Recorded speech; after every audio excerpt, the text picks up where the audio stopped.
আল্লাহ তাআলা আকার আছে না তিনি নিরাকার? আকার শব্দটা আল্লাহর ক্ষেত্রে ব্যবহার হয়নি, নিরাকারটাও নয়।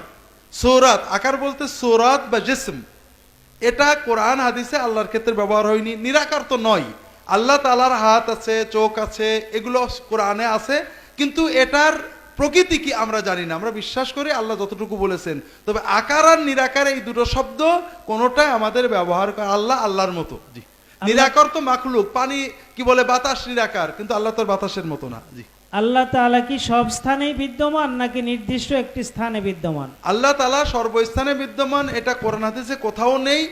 আমাদের ইমাম আবু হানিফা, ইমাম আবু ইউসুফ তারা এই কথাকেও বললে তাকে দুর্রা মারতেন, শাস্তি দিতেন। কারণ এই কথা হলো সর্বজীবে ঈশ্বর, হরির উপরে হরি, হরি বসে রয়, হরিকে দেখিয়া হরি। এই কথা যে ওই সাপও হরি, ব্যাঙও হরি, পদ্মপাতা হরি, পানিও হরি, এই কথারই একটা প্রকাশ হলো সর্বত্র বিরাজমান। তার মানে মাছির মাথার ভিতরে, বাথরুম নিচে, সমুদ্রের নিচে, মাছের ভিতরে না।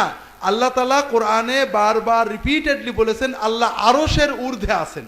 আল্লাহর সৃষ্টির শেষ হলো আরশ, আল্লাহ তারও ঊর্ধ্বে আছেন, বান্দার কাছে আছেন।